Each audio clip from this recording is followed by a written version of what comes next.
GT World Challenge Europe, powered by AWS. Sprint Cup is on its travels once again, from Brands Hatch to Zandvoort. Another old school circuit, and here in the Dutch seaside dunes, action is going to be absolutely frantic, with a bumper 41 strong entry. The first appearance of the year of the Bronze Cup as well, and that is going to be another intense fight. Just 2 weeks after Brands Hatch, the teams have been hard at work and getting ready for a circuit with its own really individual style of challenges, especially given how close you are to the beach, and any wind can bring sand onto the circuit, making setup a real challenge. GT World Challenge Europe sits alongside the similar competitions in America, Australia and Asia.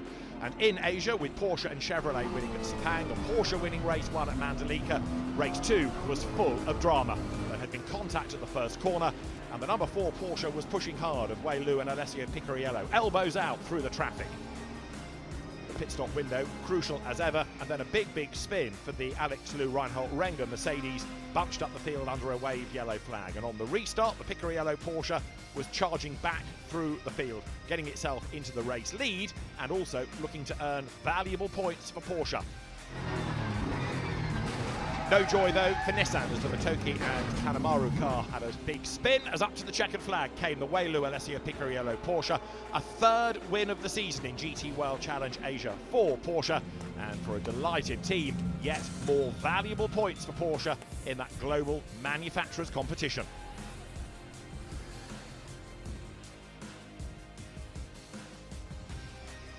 So coming into this weekend, it is Mercedes AMG ahead, but it's a modest advantage over BMW, which in turn is just 1 point ahead of Porsche, Ferrari 4th and Audi 5th.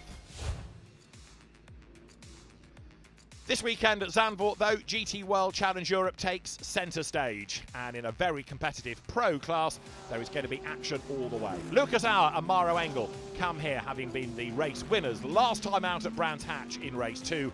And the reigning champions are looking to add to their points tally this weekend. It's a circuit they both know well, and around which the Mercedes goes well. Winning in Brands Hatch round 1 was amazing, the perfect start. And now here in Zandvoort, history says Mercedes AMG is good here, but every year the cars are new. But it's a really cold old-style track, very tough with the wind, with the sand. So I'm really looking forward to tomorrow, and let's see if we can keep it up. Another race winner at Brands Hatch was Vincent Abril, the Monegasque driver, making a welcome return to the top step of the podium. Whether or not Zandvoort is a Ferrari circuit, time will tell. So obviously Brands Hatch was a great start of the year in sprint. We knew coming in Brands Hatch it was going to be very hectic because everything is thrown at you very quickly. The schedule is very tight. The sessions are one after the other, so you need to be switched on, let's say, quite early. But yeah, a win to beginning the year was an amazing achievement. I say as a team, we haven't done sprint in a while actually, and to come out and deliver, it means we did a good job during the winter. Still a few things to perfect because, you know, in race 2 we could have got a bit more points, and we still we struggled a bit there. So we've regrouped and analyzed a lot of things, and now we're ready and charged up for Zandvoort, which is one of the best tracks for me in Europe. I think great history for me there. Always had success, so very eager to get going and to see where we can end up. The Gold Cup was really competitive at Brands Hatch, and the same will be true here at Zandvoort, especially given the local interest surrounding Thierry Vermeulen, because the Dutch driver took an outright pole at Brands Hatch, and the Emil Frey racing driver now wants an outright race win to add to the tally. Of course, a great start to the season in Brands Hatch. First pole position of the season is done, and a very good race as well. Now here in Zandvoort, my home track, super excited to see all the fans, and I can't wait to get the weekend started. Another very rapid driver to find in the Silver Cup is Luc Hartog. The Dutch driver specialises in Porsches. He was really quick and impressive at Brands Hatch, and he is looking for a class win here this weekend. And that would not only please him, but also give the thousands of Dutch fans plenty to cheer about. The Porsche seems to have good pace here at Zandvoort. Yeah, it's very great for me to actually be racing here at my home track at Zandvoort. I grew up 25 minutes away from here, so it's good. I used to spend a lot of time here with my dad watching the D3 cars go around, so it's kind of a full circle moment for me at this moment. So a lot of guests, a lot of people that I know coming through this weekend. So yeah, very excited to be racing here. And another local hero is Max Janssen. He was quick at Brands Hatch in the Paradigm competition BMW, and he's looking for a silver class win here. To be here on the podium, potentially here in Zandvoort, would be really cool, as would it be for the rest of the season, I guess. In the end, you're always trying to perform as well as you can, not for a driver, but only for or as well for the team, with the eventual goal to perform well in the championship. The Bronze Cup makes its first outing of the year, where there has to be one bronze driver in each car. And new to the championship, the Qatari team, with Ghanem Salah Al Mahid. Looking forward to the race. For me, the most challenging part of Zandvoort is all of it. It's very narrow track, and especially corner 10 and 9. We still didn't manage to find a good line. It's a little bit slippery for us. Hopefully we will try to manage through the traffic, through the race, and enjoy the race.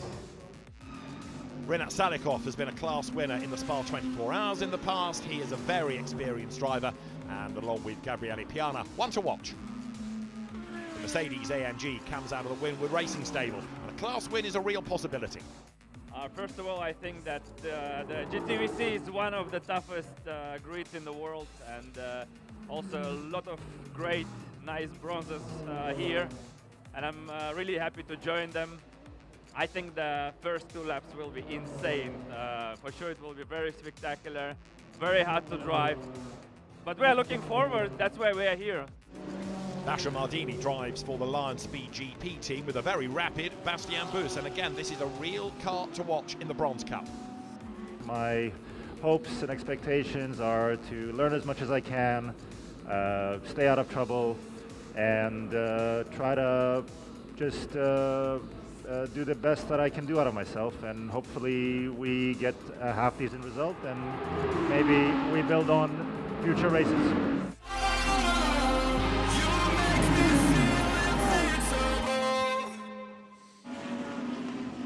Cars on track, sun shining, it is a warm day, bit of a blustery wind as well for the teams to factor in, especially with aero and any sand being waved from the beach onto the racetrack. But we are ready to go for race 1 of the weekend here with an enormous grid to the point whereby the pit window is going to be staggered for the purposes of this race weekend. And the reason that the entry is so strong is because it's the first outing of the year for the Bronze Cup, and the Bronze Cup regulations are that you don't have to be both bronzes, just one driver has to be bronze, therefore you get some golds and platinums in there, and it's a car from bronze on pole position. That's of Bastien Bus. It's a Gold Cup pole sitter second, Gilles Magnus, and the best pro is third, Patrick Niederhauser's Porsche. It's a really quirky grid. Yeah, it really was, and it was kind of aided in that regard because the qualifying was split, so the first session was slightly slower, the pros were complaining of, and this is the Zandvoort circuit, 4.2.5 kilometers, 14 corners. What you're not seeing is the up and down nature of this. It's like a roller coaster out the back from turns 3 all the way through to 10. It's up and down, undulating, it's left to right, it's just about flat. There's blind crests, there's bumps, and there are huge inviting gravel traps that we've seen a few take a visit to, and it's not as pleasurable as that beach in the background. Now, the cars that are in Pro and Gold can pit between 25 and 30 minutes. The silvers and the bronze are 30 to 35 minutes. So just staggering those pit windows to really alleviate some of the congestion within the pit lane. Talk about congestion, it won't just be in the pits, it'll be on track as well.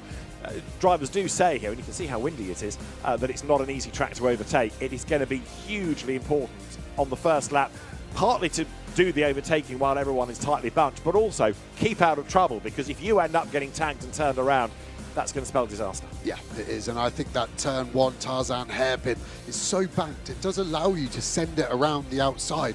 And you do then get the inside for the small kink in between turns 1 and 2 as we look at Niederhauser just getting out of the car, chance to get a bit more air, the mechanics around the car. And you talk how busy the grid is, but each car's easily got 10 to 12 people, 41 cars. Yeah. You could almost have 600-700 people on this grid, plus tyre trolleys. It gets very busy. It always feels like you've got to get your elbows out, and the teams almost protect their cars, as you see some of the spectators with a cool view from one of the dunes there overlooking the circuit. And it's a great circuit to spectate at.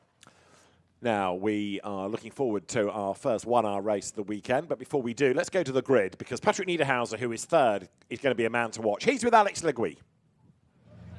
Well, Patrick, this is a rather interesting grid, isn't it? And as you look around you, what do you feel about your competition, particularly with the gold and bronze in front there?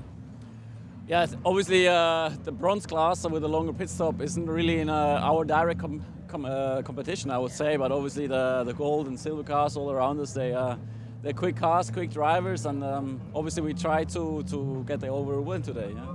Pit stops don't make a huge difference though going into that first corner, and I feel like the first couple of corners with this very packed grid will be rather entertaining. Your thoughts? Yeah, I hope for me it won't be that entertaining. Obviously I will try to make up a position or two if possible, but just staying and just make a clean start. Yeah. That's the most important, and then obviously the race is long and it's going to be interesting. Good. Have a good one. And the point Patrick Niederhauser makes about the bronze pit stop, the bronzes, Bronze Cup pit stops, they're down to a time. Pit in to pit out, 64 seconds, whereas pro, gold and silver are what you might call a natural pit stop, as quick as you can. So it's a bronze car on pole position. They're going to be factors for the first part of the race, but not so much for the second stint. Yeah, it's going to be about 12 seconds they lose to the outright fastest pit stops. And those pit stops were so pivotal at round one at Brands Hatch, weren't they? WRT found a lot of space, so did AF Course. But then we saw the Emil Frey team do the opposite. They went backwards and they had a poor qualifying. I was really expecting the 69 car of Thierry Vermeulen and Chris Lullum to be much higher than they were. They are just a gold class car, I say just, because they had such a good Brands Hatch. They were looking at overall the pro class, not just their own gold class. And that car has obviously been out testing as well at the Nürburgring this week and has been pretty quick in the hands of a German driver, Mr. Franz. Indeed so. And for the second stint, don't rule out Chris Lullum, good pace. And he'll be hoping to lull him into a full sense of security, I suspect, as he fights back. There, the grid starting to take shape. You can see, as Joe's made the point, how many people are down there. And the last few cars to slot into place. 60 minutes of racing then. Pit window 25 to 35 minutes. And we've got 3 of the pole sitters at the front. In other words, the bronze pole, the outright pole, Bastien Bus, first outright pole for him. Gilles Magnus, we thought was going to get pole. Well, he's on the gold pole, second on the grid. Patrick Niederhauser, pro pole, third.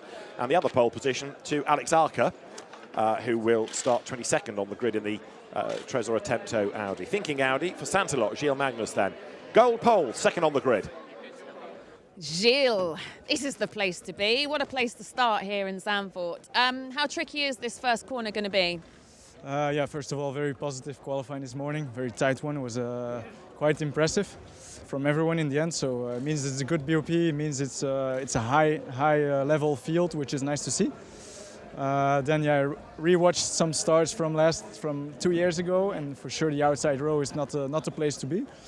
But we'll make the best of it. I mean, I'll try to squeeze in and make the best of what I can. Yeah, I mean, the race is long, but the Audi certainly has very good history here. In fact, I think it's the strongest of the grid.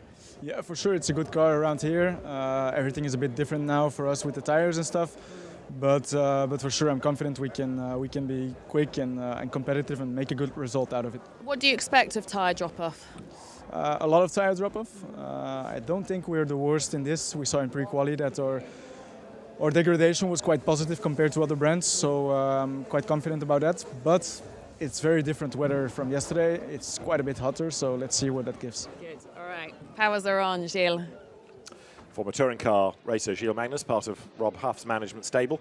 There are 11 drivers who are new to Sprint Cup, 3 new to GT World Challenge Europe in its entirety, and another one having his Sprint Cup debut, having raced in endurance, Bastien Bus. It was a mighty effort to put that Lion Speed Porsche on pole position this morning. And Retronic Racing, Patrick Niederhauser's team, had been saying that the cars just didn't quite have the grip, and they were struggling a bit yesterday. But the Lion Speed team, which is a pretty new squad in real terms, and is certainly new to operating at this level, did an outstanding job. You look at Alessio Rivera and Vincent Abril, Brands Hatch winners. They're going to start 5th on the grid on a Rivera time. Ferraris looked really good yesterday in free practice and pre-qualifying. Not quite so bitey this morning. No, maybe not able to turn the tyre on as well as the Porsche, which historically does that very well. You can actually see Rivera trying to work out where the wind is going. It's quite hard on the pit straight, blows around. Vincent Abril there, his teammate. Jordan Pepper in the Lamborghini jacket as well. So, yeah, they all look calm, but they're pensive, thinking about what's going to happen into turn one. Very true. So also is Mauro Engel, winner at Brands Hatch. His car will start 7th on the grid here. Mauro, I thought I would catch a word with you because I don't know about you, but I expected you to be further up that end. Look, it was super close in qualifying. I think Luigi missed less than a tenth to be P1 in his group, so super close. Still a good job. Still in contention, so hopefully we can move forward and score big points. Does the track suit the Merc? It's a track where historically we've been successful, but I think it suits a lot of cars. As we've seen, there's a lot of cars in the mix, and yeah, we'll try and make the most of it. Maximise points. You guys are having a good run so far this year, aren't you? Yeah, Brands Hatch was good. Paul Ricard was definitely solid points, so hopefully we can continue that run. Thank you. It's our 9th visit to Zandvoort with Sprint Cup. WRT, the most successful team, 4 wins, and Emil Frey Racing has 3, the team that operates the Thierry Vermeulen Ferrari we were talking about earlier on. It's not been a great qualifying for WRT, as you look there at number 80, Porsche, another of the Lion Speed cars. That's Ricardo Feller and Gabriel Rindon. Ricardo Feller won the title here going back 2 years ago. He was an Audi driver in those days with Mathieu Drudi, but with Audi having scaled its efforts right back, he's been looking for gainful employment this year. Lion Speed very happy to have him, and Ricardo Feller reminding people just how quick he is. Yeah, starting 8th position, that outside row that Jill Magnus was pretty dismissive of. Obviously, watching previous videos is a great thing, but for how turn ones are for the calendar that we visit this year, I do fancy this one an opportunity round the outside. What the drivers will do, I suspect, on the formation lap, is have a real good look at the outside of turn 1 and just weigh up how many marbles are, how dusty it is out there, and just weigh up their options. And then they've got to guess at the braking point. They'll be so dialed into where to brake on a normal lap, but obviously the start's so much slower, you tend to brake 50, 60 yards later anyway, and then you've got to guess where you can brake on the outside. So there's a lot of unknowns for those guys on the outside row. Now, what about the local heroes? One of them is Thierry Vermeulen. Lots of support for the Dutchman here on home soil. This gentleman is a very, very busy and popular local. How is this weekend? Racing in front of your home fans. You look busy, even as I walk up to you. You're busy signing helmets and all sorts. No, it's been great so far. I mean, very happy that we're of course back with the GT World Challenge in Zandvoort. Lots of cars, lots of fans, so great atmosphere. Qualifying was a little bit more difficult on the other hand, but luckily we still have a full hour ahead of us, and you know, we have to learn, and then tomorrow is also another qualifying, so we try to maximize from here. The track's changed. The championship hasn't been here for a few years. What edge does it give you, if anything, as a local driver? No, it does, for sure. I mean, but the track itself is already a great layout. I mean, the cars really come alive in qualifying with the new tires, but I mean, on top of that, it's my home country, so only a bonus, I would say. Are there any sections that you come up to and know that if you mess up one corner, does it affect the next few bends, if you like? What are the most tricky sections? Yeah, for sure. I mean, in the back section, turn 7, 8, 9, very fast corners, bumpy, lots of elevation, so there it's for sure very tricky. But luckily, we have a very good car, so it's been good so far. Good. Have a great race. Vermeulen then was very rapid at Brands Hatch. He'll be rapid here, that's for sure. Chris Lullum, his co-driver, has been very, very impressive indeed. He did some real-world racing last year in Radicals very successfully, but it's really as an esports champion that he's made his name. And Jim Clark getting ready to go. The CSA McLarens look very strong, both at Paul Ricard in endurance and Brands Hatch in sprint. After this weekend, we turn our attention to endurance because Monza comes up for the Endurance Cup in 2 weeks' time, and then at the end of June, the CrowdStrike 24 Hours of Spa. Tickets available, and if you've never been to an Endurance Cup round, I would commend Spa to you, not only because it's a great circuit, not only because the timetable is packed, but you won't find better beer anywhere. The grid then is formed. We are good to go, and another driver making his Sprint Cup debut, amazingly, is Augusto Farfus. He's in the Bronze Cup. He's partnering Darren Lung. He's with Alex. thought I'd grab a quick chat with my old buddy, Farfus. How are you, Augusto? Great to have you in Paradigm. Yeah, I'm really enjoying the championship. I'm a rookie here on the sprint. Yeah. I've done endurance for many years. It's the first time, actually. So I'm really enjoying with Darren, Paradigm. I think we've been showing a pretty decent speed. New race for me. So just I'm going to try to understand how this new championship goes. And let's try to move up forward. Tell me about it. Me too. Darren is epic, isn't he? Like, what a guy to be working with and alongside. I would imagine that you're learning a lot from the team. And what have you learned about the track? Well, it's my first time on the new asphalt, so in the new, let's call new Zandvoort. Yeah. Darren's a sensational driver, friend, probably one of the best bronze out there. So we know each other from last year, so work with him is like, it feels like going back home. So we have a very similar read from the car. He's well prepared as a bronze as well, so it's pretty nice and pleasant to work with the team. We made some progress. Let's see if we can now capitalize in the race. Ben Constanduros is directing and he says hi. Hello. Have a good one. So Augusto Farfus clambers on board the car, and loyal servant to the BMW brand for many, many years. Darren Lung, just to make the point, businessman, he races in this and it's his team, and he races in endurance with his own team, and then he does the World Endurance Championship as a driver for a different team. So he's got a lot of balls to juggle, but it all seems to work. Yeah, then does a few one-off British GT That's races right. where he won the championship a couple of years ago now. So, yeah, it felt like he only started racing, well, probably was 4 years ago in Ginettas, came through the ranks, and now is competing on the big stage. And Farfus there going, I'm a rookie in this, getting used to the race. It's a 1 hour sprint. Just go full gas. That's all you need to do. But yeah, it is a different style because in endurance you can't afford any damage because it's going to hurt you 3 times longer if the race is 3 hours. But he'll be elbows out into turn 1, I'm sure. Yeah, I mean, he's won the 1 hour single driver sprint race for the FIA GT trophy at Macau, for example. He's been the Intercontinental GT champion, so he certainly knows how to drive a GT car, and yeah, for him to be a rookie is quite a surprise, let's face it, because the amount of racing he's done over the years. Initially in Formula 3000 he made his name, and then came as an Alfa Romeo factory driver into touring cars, then BMW, where he has been, like I say, a loyal servant ever since. Yep, and you see this field, it's finally emptying the grid. 41 cars spread down this long pit straight. There is the 69 car, probably the fan favourite, Red Bull sponsored car from Verstappen.com.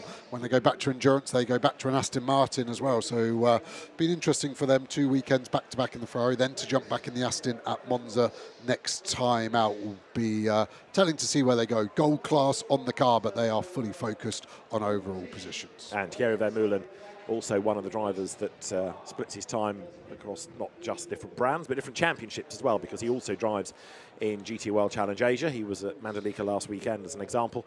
Right, let's go down from the drone and have a look at the grid. Porsches, Mercedes, Lamborghini. 1 minute board shown.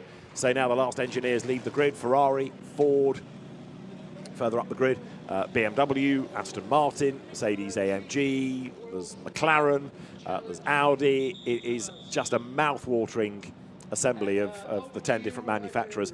And so much of this is going to come down to turn 1. It's going to be very, very important, as we say, to keep out of trouble. A little bit of spacing, you notice, between some of the rows on the grid there, just possibly to give people a little bit of a safety net. But this has all the makings of being a very, very busy hour. Yeah, and you can see turn 1 right. in the distance. So, let's listen in. I will not give you the green light. I think you will be... we have the sufficient clearance in front of you to see it, except if you really want me to. And for the rest, yes, you know what to do. Spoke about it. You know who will be next behind you. Yeah. We have to keep in mind that we are fighting for gold position also, even if we are a good place there.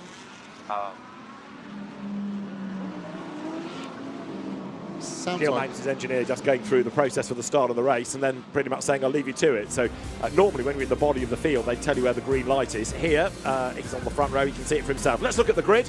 Bastien Bus starts on pole position. Gilles Magnus with him out the front then. Bronze pole, gold pole. Then the pro pole, third. Patrick Niederhauser And starting fourth is another of the Bronze Cup cars, 2 Bronze Cup cars in the top 4. This is Dylan Pereira for Trezzo Attempto Racing. Starting fifth, Brands Hatch winner Alessio Rivera. Then Luca Enschler lining up 6th in his Lamborghini. Another Brands winner, Lucas Auer, is going to go from 7th on the grid, and 8th is a former Sprint Cup champion, Ricardo Feller. Marvin Kirchhoff in the best of the McLarens is 9th. Jim Plough's McLaren will be 10th on the grid, ahead of Lucas Stoltz. Good pace this morning, or better pace at least, from the Bruce & VDS Mercedes AMGs. Dennis Marshall, another bronze, is next, ahead of Sandy Mitchell's Barwell Lamborghini, and Adam Smalley's McLaren 14th, ahead of Thierry Vermeulen and his teammate Consul Apolainen, the 2 Emil Frey Ferraris together on the grid, ahead of Thomas Neubauer, and then the Valkenhorst Aston in the hands of Enrico Chavez. Then Charles Weird, only 19th on the grid. That's got some work to do. Augusto Farfus' BMW alongside, ahead of Loris Spinelli, and then Alex Arca. Eddie Cheever is going to be next with Luke Hartog alongside. Christian Engelhardt makes a return to Sprint Cup, and he is going to be 25th on the grid with the newcomer Georgi Donkovits alongside him. Max Janssen is on the other side of that row. Leonardo Moncini and Alfa Rougier come next from Jamie Day and Cesar Gazzo. Then you've got Ivan Klimenko and Al-Faisal Al-Zubar ahead of Marcus Siebert and Yusuf Ovega. Then you have the Aston Martin in the hands of another of the newcomers, Rafael Suzuki. Mathis Lismont in the Chevrolet will be 36th on the grid. 37th, Gabriele Piana from Ivan Ekochik. Next up, it is going to be Gustav Bergström, who had a power steering drama in qualifying, pre-qualifying yesterday. Christian Bogle next, and the newcomer to the championship from the Qatari squad, Ghanim Salah Al Mahid, is going to round out the grid there in the Audi. We saw them in the FIA Motorsport Games in a Porsche, but for a season-long assault racing in Europe, they've gone to perhaps the, dare one say, more customer-friendly Audi, which has always looked after its AM. It's been a relatively compliant and easy-to-drive car. Yeah, and one of them's on the front row with Jill Magnus, and he'll be pumped up on board with Lucas Auer here, way back in the pack. This is where the action starts to happen quite quickly, and his engineer will definitely be calling those lights as we go on board Achieva all the way back in 23rd place. He was held up by Spinelli in qualifying. Who's the car in front? Expect fireworks there. Spinelli and Cheever together pretty much on the grid as their Charles Wirtz, number 32 BMW, turns his way now up towards the final corner. This is Max Janssen's view, number 992, another of the Dutch drivers. So the lead car, Maserati, is going to bail for the pit lane, and then Bastian Buus on pole position, Gilles Magnus alongside him, Patrick Niederhauser third, and Dylan Pereira fourth on the grid, are going to be unleashed, as are the rest, down towards turn 1. Get through turn 1 safely, he can breathe a sigh of relief and then think about the race. It is a slow crawl out of that banked final corner. Speed will now quicken as they head up towards the lights, which in a moment will go from red to green, assuming that Niels Vitic, the race director, is happy with the positioning of the cars. Bastian Buus then on pole position. Lights are red, lights are red, lights are red. Green, blast off, and many of them dive out of the pack. There's one car on the grass already shedding bodywork as it goes, but Bastian Buus will lead. Patrick Niederhauser gets up the inside of Gilles Magnus, got his elbows out, tries to muscle his way through, and as they accelerate their way up to turn 2 for the first time of asking them, it is Bastian Buus in the lead. There's a spinner. It is a Lamborghini. I fear that might be Enschler, the Dennis Marshall Ferrari that has gone around. It is the Ferrari indeed that rotated. Everybody is avoiding him. Niederhauser finally secures second place. There are 2 in the gravel. Mustang, I think, might be one of them. We knew it was all going to kick off. Kicked off before we even got to the start line, didn't it? I think it was Lapalainen, the Emil Frey Ferrari, lost his bonnet, was my guess on that one. Then Dennis Marshall got turned around, 2 cars in the gravel trap. Sector 1 is under yellow, unsurprisingly. I think this will go full course yellow, but drivers will know that, and they'll be pushing hard as we see the Rutronic Porsche down the inside of Smalley there. And I would reckon it would go safety car rather than full course yellow on the opening lap of the race, because they can scramble the safety car and get that on track if it is required. The start's under investigation, but as soon as the lights went green, lots of cars darted, didn't they? Left, right, into the middle of the pack. And so as here, you're on board with Eddie Cheever. He's coming up towards the end of the lap. Yellow flags out at turn 2. We've not had confirmation that we're going to go safety car as yet, but it's going to be a no overtaking zone on that part of the circuit as Bastian Buus controlled the start nicely. He leads the way. Safety car now called, so we will go safety car at the end of the opening lap. No real surprise there with Yusuf Vega off the road and Mathis Lismont, and more concertinaing takes place as some drivers react better to the call for the safety car than others. Yeah, it looked like a diffuser, and it was almost off the back of the Garage 59 McLaren. Looked like it was Vermeulen, and the Emil Frey Ferrari was near the back of that car. Yeah, there's a lot to digest from that first bit. What I can say is we've got 2 Porsches out front. Niederhausen has jumped Magnus for second overall. The rest of the order is pretty similar inside of the top 10. Sandy Mitchell, has had a good start, but the Aston Martin behind him of Chavez looked to have quite a lot of damage on the front left corner. Charles Wirtz has had a pretty good start as well. He's gained 4 places, and look at the 2 cars in the gravel. Definitely see one of them, but yeah, here we have 2 cars pitting. Yeah, Gustav Bergström, he's one. You're right about Consul Apolainen. There's a Ferrari there. That's the Marcus Siebert car, which has had a big bite of bodywork taken out of the back of it. That is a very mangled Mustang, and not for the first time this season. Remember qualifying at Brands Hatch when the car very nearly rolled? That was badly damaged there. This might take a while to get those cars out of the gravel bed. 74 there, Dennis Marshall. That's got damage, and a punctured tyre possibly as well. It got turned around. Jim Plough's McLaren is in the wars. I hate to sound a punctured tyre. I hate to sound like a smarty pants, but I did talk about turn 1 being a pinch point, and if you can get through that safely, well, that wasn't quite the end of the story, though, was it? Because at turn 2 in the gravel. Yeah, it started at corner 0.5, so it's the Corvette as well. It's our 2 American muscle cars. That's been rear-ended. That's got the rear boot lid hanging up as well. That's Rafael Suzuki, newcomer there. I think that's going to have to box, and they might be able to get a way of taping that down. That was the 21 car as well. I thought I saw have damage, but looks okay at the moment. You want to tell us who hasn't got damage? Will that be easier for you? Yeah, not that one. No, I think that's got rear-ended from the Ford, and yeah, Chevrolet and Ford, no love lost there, but big damage on the back of that Stella car, and 2 of the best-sounding cars out of the race, unfortunately. And 2 rather humble drivers trudge away. Safety car on track then here at Zandvoort. Let's see who else has got damage. It was all right at the front of the pack, but 74 Ferrari was one of the leading cars in the wars. Patrick Niederhauser had pointy elbows on the first lap. I mean, he was up the inside and there was a rub, wasn't there, going into turn 1 against Gilles Magnus. He only made the move work at turn 3, and they've been side by side pretty much through that first sequence of corners. Yeah, it was punchy. I'd like to see if it concertinaed up. It also, as the lights went green, cars looked like their wheels spun up and flicked sideways, something you really don't see, and definitely saw Rivera get that sort of flick round, almost help him get round the cars in front, but I think they're going to have to box that Aston Martin before they get the meatball flag, and yeah, they'll be getting in trouble there, I think, soon. Just wonder as well that the front of the grid didn't seem to be accelerating until the very, very last moment. Now, that might have been the instruction from the race director to keep the speeds down for the run to the first corner, but as soon as everybody could floor the throttle, you're right, they did, and the cars took on a life of their own almost. More front damage there, look, on Enrique Chavez, Aston Martin. So, time for a big, deep breath. Who has this helped? Charles Wirtz is up the order, up into 13th. Lucas Auer has gone backwards a couple of places.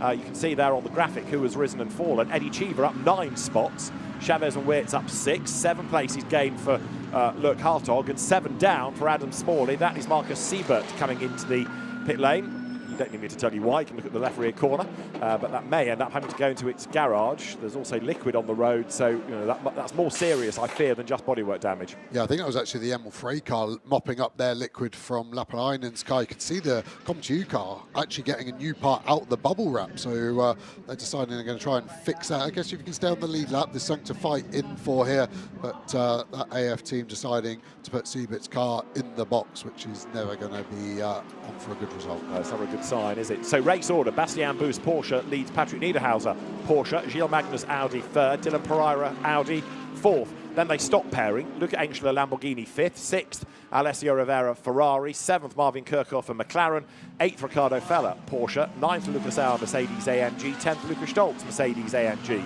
The leader, as I have a replay of the start, of course, leads bronze, Magnus leads gold, and Lurk Hartog leads silver.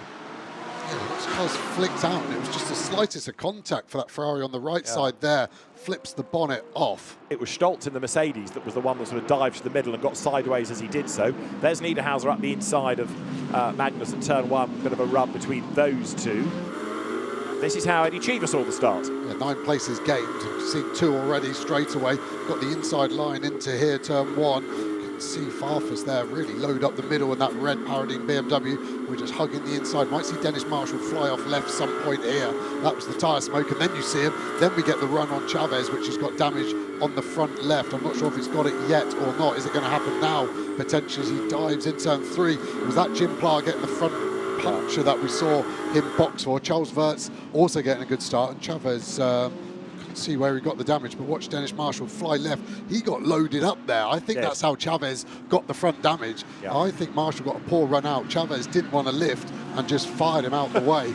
And be interesting to watch his onboard, see if he gets a penalty. Jim Pla definitely got the puncher there, didn't he? He tried to run a car up to the wall, and I think that could have been from Ewan. Here we go on board in the 992 car now. How's our star?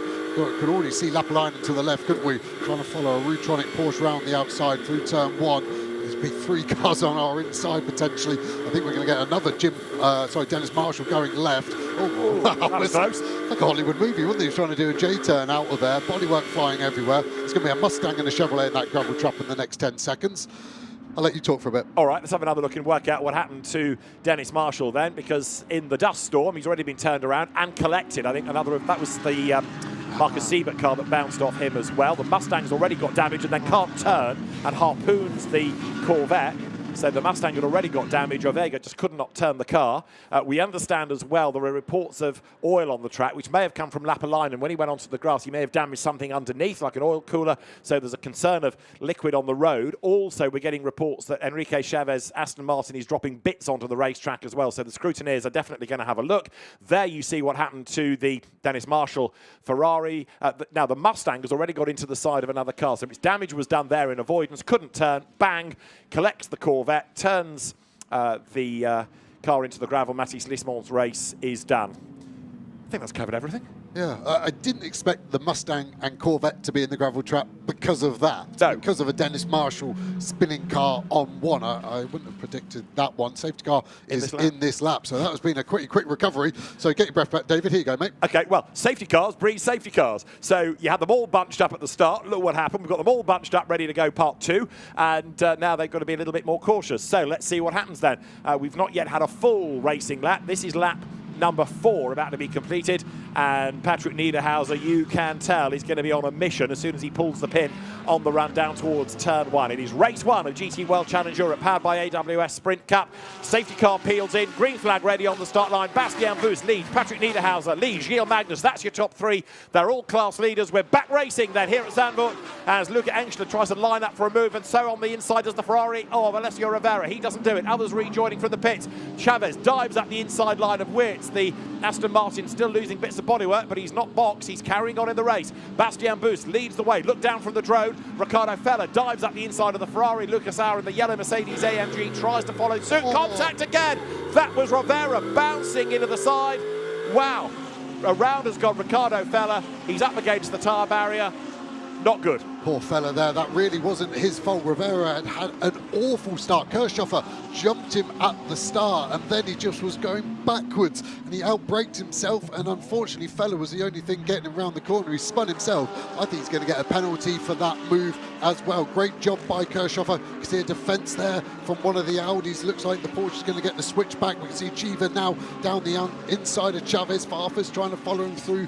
Looks like Charles Wirtz has got good pace. He's continuing his march. Chavez's damage is getting worse from that first lap incident. Spinelli looking to the inside of Farfus. It is going off. The car that also hasn't got pace is the other AF Ferrari of Neubauer. He's dropping a lot of places. And Feller has not yet got to the end of the first sector, so I'm fearful that the car is still stuck there. We'll keep an eye on that as the leaders come down through turn 11, 12 then for the first time after the restart. This is going to be the completion now of lap number 5. There's a batter, is that Loris Spinelli's car with bodywork hanging on it as well, Lamborghini. Up towards the end of the line then they come, and Bastien Boost has actually got away from Patrick Niederhauser over the course of that lap. Niederhauser runs second, and he's got Gilles Magnus right on his tail now. In 4th place is Dylan Pereira. Engstler is 5th. Kirchhoffer is up to 6th. Auer 7th. Stoltz 8th. Mitchell is 9th. Charles Wirtz up into 10th. 11th is Chiva. 12th now is Augusto Farfus. And while all that has been going on, Chavez has now pitted in the battered Aston Martin.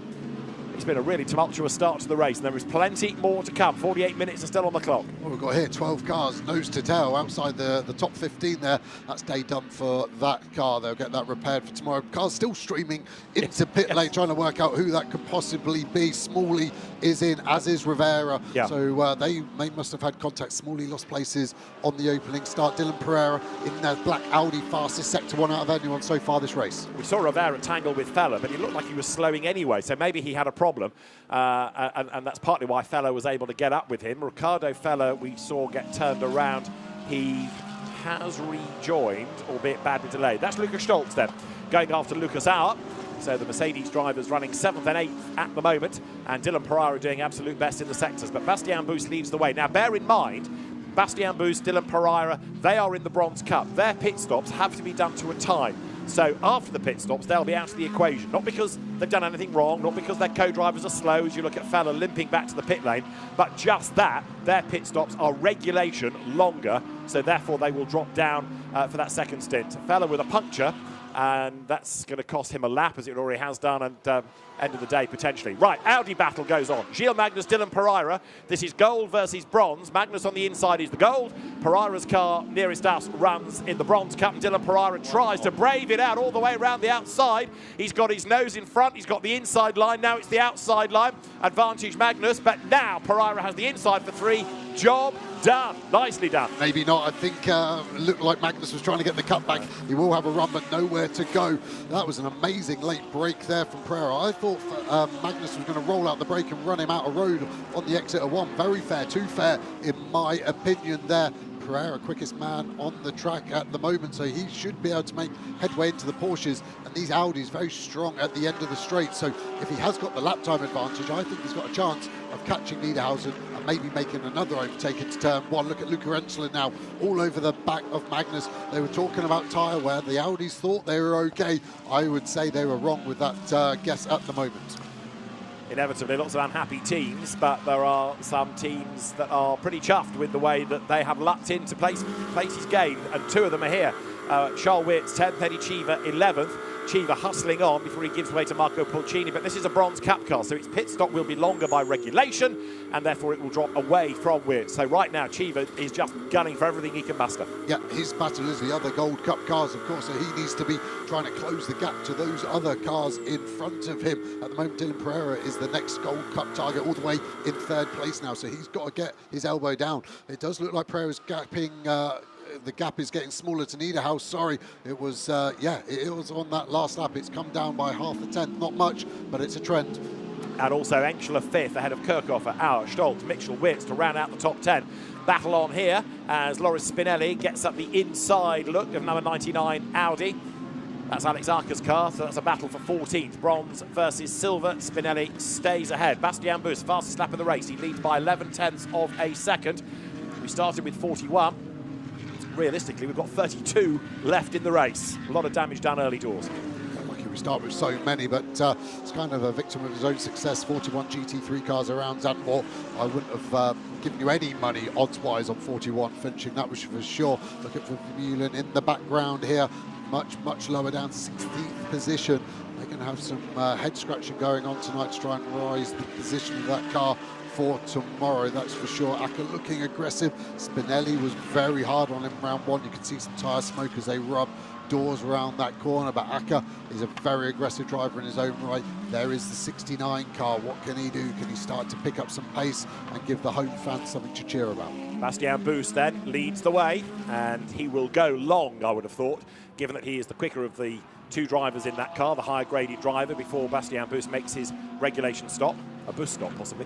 Comes up towards the line then. So the Porsche, 11 tenths to the good last time around, and he's getting away from the Rutronic car. Interesting, the way that Lion Speed have managed to, in a very short space of time, get a really good handle on the setup here, whereas Rutronic still struggling a little bit, and despite Niederhausen's unquestionable pace, not really closing on Boost. The gap's gone up fractionally, whereas Pereira, 3rd, has now done the fastest lap of the race of anybody, no matter what class. So Pereira's Audi really is charging. Audi has a great track record around here, and Pereira there, look, getting much closer up towards turn 3. And if Niederhausen has to start going defensive, that's just going to help Boost pull further away. Yep, it's V10 Audi versus flat 6 Porsche battle coming. The only thing to factor in that we haven't really said about is how quick the pit stops are. Rutronic down the pit lane are one of the fastest. Yeah. I really think those guys in WRT are the quickest out there, so that might help them a bit over some of these competitors behind them. Like we've said, the Boost car is going to lose probably 12 seconds in the pit stop due to the mandatory bronze pit time. There are our Gold Cup leaders. Gilles Magnus did start 2nd, down to 4th. He's still got the class lead. lead. That's what the team will be reminded of. We heard his very chilled engineer. Sounded like he'd been eating some of the local sort of delicacies, didn't he, before the start of the race? And I think they'll now be a bit more pumped up. They're a long way clear of the gold class second place car, which is Vermeulen in 16th at the moment. Okay, copy that. Still sounds pretty chilled. Got a bit of understeer. Not uncommon round here at Zandvoort. A lot of long radius corners. Front left takes a big pounding round here, so they'll be managing that. Ricardo Feller is back in the race after that puncture and has just done the fastest lap of the race. So he's a pretty angry fella now, and he's charging along quite happily. Trouble is, he's dropped off the lead lap. So anything he can do in class now, in bronze, it's going to be for the minor placings, having fallen off the lead lap. This is Luca Engschler's view then. Ahead of him is Gilles Magnus. So Engschler is in pro, second in class, although 5th overall. Gilles Magnus, the leading gold, is just up the road ahead of him as they wriggle their way now up towards turn 3. He has got Marvin Kirchhofer in half a second behind him as well, so he'll be looking in that rear view camera. Couldn't quite see it. It was too dark for me to pick it up. Here's Lawrence Hartog, the Silver Cup leader, all over the back of our graphs. Through Farfus, Chiva in front. Looks like Chiva just starting to get a little bit of a gap to Charles Wirtz in behind, so Wirtz's pace is looking good. 10th at the moment. I know I've spoken about it, but WRT's pit stops, we saw this at Brands Hatch. Yeah. They potentially got 3 or 4 spaces they're going to gain. I'm going to guess Charles Wirtz, when he hands over that car to Van der Linde, could be as high as 5th or 6th place, I think. And they're still very tightly bunched. Look at the top 5 in each class then. Pro is led by Niederhauser. Gold is led by Magnus. Look, Hartog there is your leading silver. Bastian Buss, the leading bronze, and the overall race leader. So there you've got Luke Hartog, another of the local heroes. He is the localist, if there is such a word. He comes from, what, just about 20 miles or so away. Comes now down towards turn 11. Ricardo Feller still proving how good his Porsche is by doing absolute best in sectors, on top of the fastest lap of the race. Hartog right now is chasing after Farfus, and of course will gain on the pit stops. Farfus being in bronze and therefore doing a slower regulation-timed pit stop. The Audis then, together, Pereira just ahead of Magnus. Dylan Pereira, who did briefly do the fastest lap of the race, second in class, and Gilles Magnus, as you were saying, Joe, well up the road as far as the class opposition is concerned, hanging on to 4th spot right now. Lead gap, still 11 tenths. Yeah, this gap though, Pereira's lost a load of time. Second lost on that last lap alone.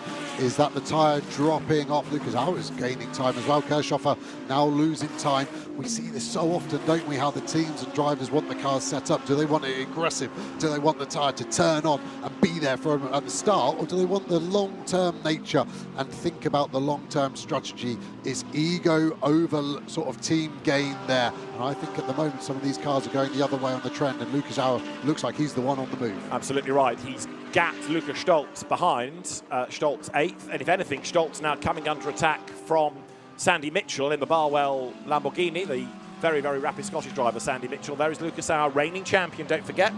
And Lucas Auer with Mauro Engel, a double act that continues into this season, getting up onto the back of Marvin Kirchhofer. Right, I was about to say we can kind of take a deep breath now because things have just about calmed down for a few laps, but we're now only about 5 minutes off the pit window opening, so get ready. Yeah, and it's part 2 of the race, and it really does shake up. Completely different drivers, completely different tyres, and then you have got these pit stops done as fast as possible. Only 2 mechanics allowed, 1 wheel gun. They have to run around, change all 4 tyres while the driver change is going on. We have a start line infringement as well going on. That's for car 32, so that could explain how Charles Wirtz made up so many of those places on the opening lap. So Charles Wirtz under investigation. Ricardo Feller has done another fastest lap of the race. As you look back at Lucas Auer's car from Marvin Kirchhofer's McLaren, coming out of the Tarzan hairpin turn 1, kink at 2, and then accelerate now up towards turn 3, the Hugenholtz box. This is where the road dips, it is banked, the Mercedes hides itself behind that rear wing. This is Auer's view coming out the other side of the corner, speed building now up through Hunsrück. Yeah, we've got cameras looking at each other, and the vibration in that McLaren is as rough as it looks. A flat plane V8 engine in there, so you feel all those vibrations as a driver, and that is another distraction from you. And look at Kirchhofer, he has dropped right off the back now, hasn't he? He was only half a second behind Engschler. We can't even see him from Lucas Auer's position right now. I think they're going to have to box that car early and potentially lower the tyre pressures for Kirchhofer's teammate Ben Goeth in the second half of this race. Indeed, so running 6th then, Marvin Kirchhofer. There is the BMW of Charles Wirtz, and there is a 10-second penalty for a jump start going to Eddie Cheever and also to 911, which is Farfus. That's 991 Farfus. Yeah, I was looking for 911, but it may be an incorrect number on the timing screen. But certainly Eddie Cheever is being given a 10-second penalty. But we'll double check about it should be, I think, 991, but it's come up as 911 for the other penalty for a jump start, which again goes some way to explaining why people were doing a good job over the early laps. Yeah, unless the 911 is just a generic Porsche penalty, of course. We will see, but... one size fits all. Yeah, unfortunately for Cheever. And look at this, Magnus back round Pereira, so that's switched around. Good job from Magnus Metronomic with his pace so far. Pereira quite the opposite, peaks and troughs so far. And will he be able to hold on from the hard-charging Engstler? Yeah, because the Lamborghini getting closer again in 5th place, so the two Audis delaying one another by squabbling. Up towards Hunsrug they go. Bastien Bus still leading, but he's not getting away and he's not being caught. That margin has plateaued at 11 tenths. It's been like that for the last 4 or 5 laps. And Bastien Bus, as I say, will go long into the stint. The pit window is about 2 minutes away from opening. And we understand that 992 has got a puncture as well. So Mex Janssen, another Dutch driver, into the pits with a punctured tyre, run over some debris potentially. Let's have a look here in replay. The cars battling. This was the Audi squabble up the inside. Good late lunge there by Gilles Magnus. Ran a little bit wide, but was still able to control it coming off the corner. Yeah, I don't know if Pereira didn't want to fight it, but he definitely didn't close the door, did he, on this 25 car? Just slung it down the inside and sent it. Can see the 2 lead Porsches there, staying pretty close. Engstler looks fast. Lucas out all over the back. We've got the split pit window here as well to try and alleviate 41 cars. Like we said, we've only really got 33, 34 cars running now. A bit quieter, but it's still a very congested pit lane here. The incident between Rovera and Feller is under investigation, not surprisingly, for the contact at turn 3. Another lap and you would be able to pit, should you want to. Magnus then in 3rd spot. That's Lucas Stoltz going through in 8th place with a change further back. Farfus has got past Cheever for 11th, and that, crucially, is the 3rd in Bronze Cup. It's the best we've really seen, isn't it, of the boots of VDS Mercedes so far this season. Good to see them much more on the pace, right at the back of the Windward man filter Mercedes that we're looking at. Again, from this very shaky camera angle on the rear engine cover of the McLaren, looking at that rear wing, trying to generate some downforce here into 7, a bit wider. The Mercedes able to hold the white line all the way around the outside, runs out wide. The gap staying pretty similar. You get the concertina effect, of course. Looks like the McLaren riding the curb well, going on board now with Lucas Auer. Where can we find some time? Look at the slide from Kirchhofer. That car's forced him out wide. This is then going to compromise his entry into the hairpin at 10. Can Auer roll a bit more speed in, open the steering up? Looks like the traction and the boost levels that McLaren going well though, and pulls away on corner exit. Now, Patrick Niederhauser is now 9 tenths back from Bastien Bus and 1.8 seconds up the road from Gilles Magnus. What's the significance of Niederhauser? He will inherit the race lead, assuming it's not a slow pit stop, because the Bastien Bus Porsche will have to make a 64-second pit stop line to line, which is the regulation time. So Niederhauser's pit stop can be as quick as Rotronic Racing can do it. The Klaus Graf managed squad operating the car, and Niederhauser bails now at the very start of the window, gets out of the traffic, and they'll put the very quick Sven Müller behind the wheel. So now the order starts to shuffle because Magnus is in as well. So also is Lucas Auer down the pit lane. Luca Engstler is in also. So that's going to mean now that it is Bus from Pereira from Kirchhofer as the top 3. This is where the teams earn their money. Car controllers beckoning their car to stop. The tyre guys going. Remember, all 4 tyres will change. The car will drop. These cars have automatic jack start, so as soon as they feel the air pressure releasing, the engines will auto fire up and the driver will either drop the clutch, or if it's an auto one, they'll be full throttle, spinning those wheels up. And it does look like the Rutronic Porsche is kept ahead of the Audi, one of the Lamborghinis. I think that must be Pepper taking over from Engstler as well. Good pit stops from those 3 cars. Right, Sven Müller comes down the pit lane. That was tight between the Windward car and Pepper. It'd be interesting if there was any contact. But Engel gets out just ahead and therefore gains on the pit stop. So the yellow Windward Racing Mercedes AMG on the pit stops jumps the now Jordan Pepper Lamborghini. Race Control have just confirmed that it was another tight one there because Chris Lullen almost, as he's released, tags the back of the Audi coming in. Race Control confirmed that the jump start penalty for the second car is indeed Farfus 991, not 911, so they've corrected that. That finishes off that story. And here We're getting a replay of the Audi blasting away. Then Lulham just pulling in behind. The engineer will actually be quite calm with that. He would have just said blend, which means if you turn left, you're going to hit him. So you've got to lift off, basically. But great job on the 25 Audi, the Everett car. Alex Legris saying it was quick, and it is. It's the quickest pit stop we've had so far, into out, only 49 seconds. So that would have been stationary for sub 18. As we see Garage 59 pitting, get down to the pit speed. That blue box that's come up around the gear means the auto stop is active. So Kirchhoff will stop the car. The engine automatically turns off. You can see the speed hovering 51k as he turns right. Out he gets, window and the belt's up on a magnet to the roof.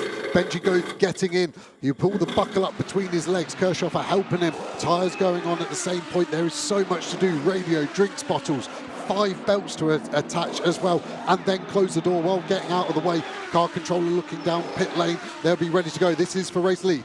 So this now is the Rutronic Porsche heading up towards the timing line. Bastien Bus leads Dylan Pereira. They have yet to stop. And there's another switch in the pit lane because there you can see the Lamborghini has just jumped one spot. That now goes from Sandy Mitchell to Hugo Cook and jumps ahead of the McLaren. Benjamin Goethe falls back behind then. So pit lane speed, pit lane work as crucial as ever.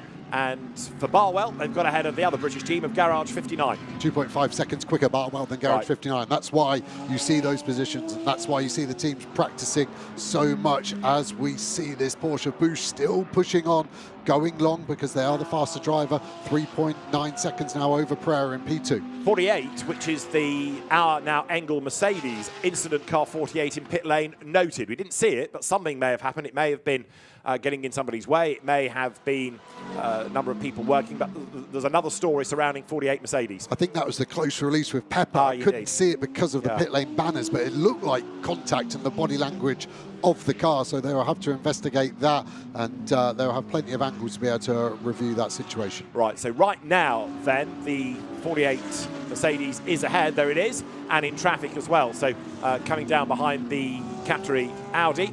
So Mauro Engel is in 48, and right up behind him now is Jordan Pepper, two very experienced GT racers here, trying to work their way past the Audi that was started and is still being driven by Al Mahid.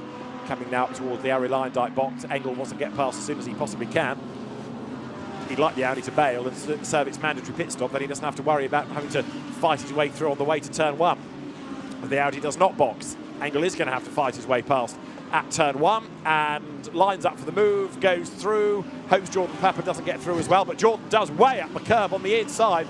That was fully committed, wasn't it, by the South African driver Jordan Pepper. He is through as well. Right now, Bastien Bus still leads. He's now 4 seconds clear of Dylan Pereira. The best of those that have served the pit stops, Sven Muller's Porsche ahead of Paul Everard, and then Engel is up into 3rd of those that have stopped. Yeah, and it's been a bit of a topsy-turvy pit stop so far. Pepper here on board behind Engel. Would have been great to see this camera during the pit stop because we would have seen Engel clatter in front of us at some point. Now, Sven Muller in the effectively leading Porsche, as in the best of those that have stopped.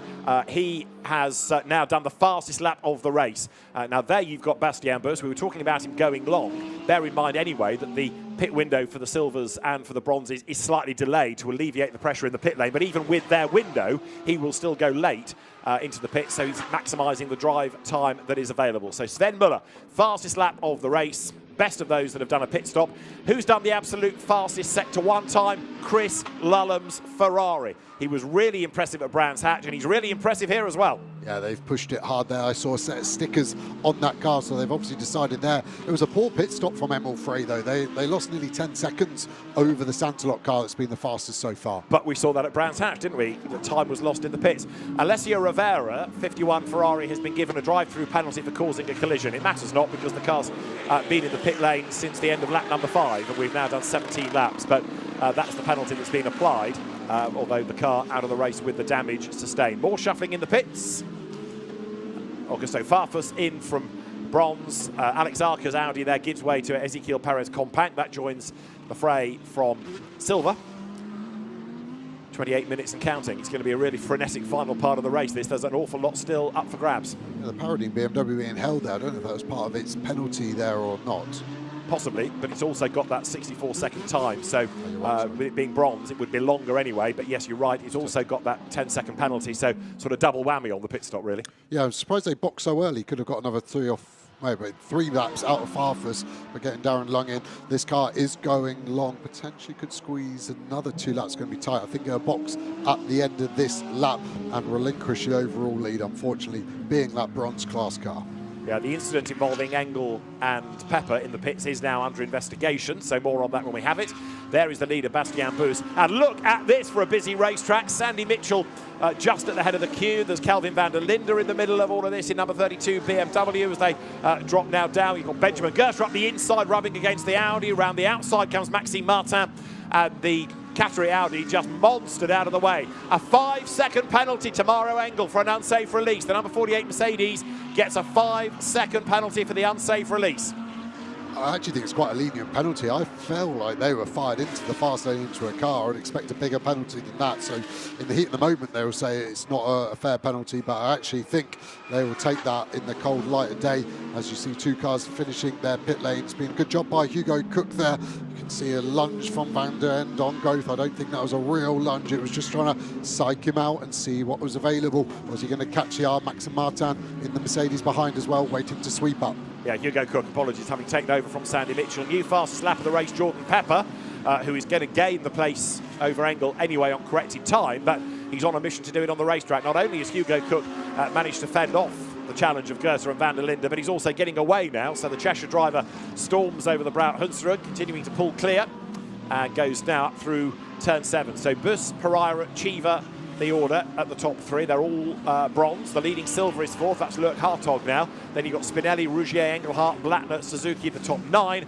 And the best of the pit stoppers now is in 10th place. And that is Sven Muller, who in real terms is the race leader over Paul Everard, who's in for Gilles Magnus. Yeah, and we're seeing a lot of close pit stops, aren't we? But still Santalot with the quickest one there on the Audi. The Audi was always optimised for a fast pit stop. WRT doing a similar time with their 777 car, handing over to Klingsman. You can see the penalty being served, so they're not touching the car. They'll wait to be counted down. You can see the engineer his hand up in the air. Now they can start and get Cheever out and put Porcini on. Be interesting to see what he did at the start to attract that penalty. Indeed so, as here comes the charge then to now take, in real terms, 2nd place in the race. Paul Everard being caught by Mauro Engel, but he's got this penalty to apply at the end of the race, and then behind him you've got Jordan Pepper. So all Engel can do is drive flat out. The penalty will be applied at the end. The last thing he needs is a safety car to bunch them all up. He wants the gaps to open up. Replay here. There's the Mercedes getting away, and it's alongside the Lamborghini. Yeah. Just kind of the angle the Mercedes came back out. It looked like it bounced off something. Right. And I'm guessing it was Pepper it bounced off. But they are fast. Engel caught Everard on the last lap by 1.5 seconds. Interesting to see where this battle goes. The Audi strong at the end of the straights, like I've already said. The Lamborghini as well. So if Engel gets boxed up behind Everard, I think Pepper's got a chance to pop a move down the inside, and Engel will know he's got 5 seconds, so he can't afford to lose any time getting caught up. I think they'll be desperate, and he's going to do a dive bomb somewhere on that Audi of Everard. Leader in, Bastien Bus then comes into the pit lane to give way to Bashar Mardini. So pressure is on Bashar Mardini here as the bronze driver, because that's the car that leads the race. It will lose the lead of the race because of the regulation pit stop time, but they need to keep it in the lead of the class after all of Bastien Bus's hard work. So Sven Muller now is going to take over as the race leader. He and Patrick Niederhauser have only had one Sprint Cup win. That was Barcelona at the back end of last year, heading up towards the timing line. That car absolutely on its own, a legacy of a good pit stop and the battles behind delaying those involved. So now Sven Muller, as you can see, has a relatively easy stint. He's just got to bring that car back home without making any mistakes at all. Paul Everard is 2nd, leading gold. Mauro Engel is 3rd, but with a Damocletian penalty hanging over him. And then you've got behind him Jordan Pepper. There is Hugo Cook, who's been caught again, is he not, by Benji Goethe? Yeah, he really is. And Verts, who's handed over to van der Linden now, getting caught by Martin as well. Bashar Mardini slots into a nice bit. The team will be on the radio. Sometimes the pro gets his helmet off straight away, and maybe Bush will be on the radio talking to him, settling him down, saying, I know I was leading the race, but you're not worried about that now. You're worried about leading your class and just pumping in some good, consistent laps. Benji Goethe definitely has some pace here. Hugo had a mega start, hadn't he, on this stint, but now suddenly has lost a bit of time. Is that car? Is that mistake? Is that traffic? I don't think it's the latter. I think it's one of the two former ones, I suggest. So Hugo Cook then, who has done a lot of GT racing in a short space of time, but really earning his spurs this year, both in British GT and in GT World Challenge Europe, now having to fend off Benji Goethe, more experienced driver. Calvin van der Linde is getting closer as well. So this is your battle for 6th, 7th and 8th as up the inside goes the McLaren. Benji Goethe with his elbows out, he's just going to be ahead, but he's on the outside line as we go yellow in the first sector. Down they come side by side to turn 11. Hugo Cook breaks as late as he can. Goethe stands his ground on the inside, but he can't hang on to the place. He's up the curb. Hugo Cook with great defence retains the place. I bet Fairbairn, look at the BMW and the Mercedes catch. I thought Goethe could have run him out of road a bit more. It was a great initial move to get the McLaren down the inside of 10. I didn't expect that one by any stretch of imagination, but a great clean move. But this is going to rage on. What's the yellow flag in Sector 1? We're going to find out. There's only 4 or 5 corners in Sector 1, so these guys will have their eyes open. The driver displays will be warning them of it. It's not into one by the attitude of growth. Look at the snap of oversteer, and it's Pulcini was in the wall, pulls out in front of Everard, and that's going to be Engels' battle as well. He's been in the wall. Is there going to be more debris? He's not fully aware of those cars around him at the moment by the looks of it. He's going to chop across the front of Pepper. Lets him go, but this is Engels' chance then to strike against Everard, and if he can get past and clear 5 seconds, that's going to help him. But no, Paul Everard hangs on to the place then. This, in real terms, is for 2nd, 3rd and 4th overall. And then at the end of the race, he'll worry about the penalty for Engels. So he wants to get out of this traffic jam. He wants to get past the Audi and try to pull away. Equally, Pepper wants to get past Engels. So now he's got to go defensive. And Paul Everard, despite being delayed by the recovering Pulcini, has managed to hang on to the place. But for how much longer can he do so? Yeah, Engels looking aggressive, isn't he? He knows he's got a fast car in the corners, but maybe not the end of the straights. But look at the traction and the torque of that Mercedes, that lovely V8 from Mercedes pumping down this straight. Good on the brakes from Pepper. Into the left of the chicane, using all the curb up to the gravel trap, all of it up to the grass on the exit as well. Pepper in a good place here. I think he's got pace. He's just got to work out where he can get the move done. Full throttle now all the way through the final corner. 19 degrees of banking, steeper than the Indy track at the Indianapolis Motor Speedway, and it is fast on exit. Over the timing line though goes Sven Muller, who now is away and gone. 38 minutes of the race done. Paul Everard in 2nd spot, 6.5 seconds back. Engel is just 2 tenths behind him and almost in the back of him at turn 1. Half a second back from Engel over the stripe was Jordan Pepper. Hugo Cook still runs 5th ahead of Goethe. Van der Linde, Martin, Bashar Mardini will come to when he crosses the line. He's 9th, still leading bronze, and the leading silver, Ezequiel Perez Companc, who is in for Alex Arca. Yeah, and interestingly, well, mildly interesting, Pulcini stays out after all that damage. He's decided to stay out. We go on board with them. Let's see what happens. Got a Lamborghini in front. So far, so good. Slightly late on the brakes. Has a wiggle of oversteer. And we've seen that, haven't we, with F1 cars there. When you get the oversteer, you correct it, and it just sends you in the wall because of the banking. Quite a lot of water on the front of the car. I hope that's just from the barrier, not a damaged radiator. But he did well to select reverse and get out of there. Gabriele Piana's Mercedes and another one that's retired hurt to the pit lane as you look at Paul Everard, who is way, way, way clear of the Gold Cup opposition. Engel there tries to tighten the line.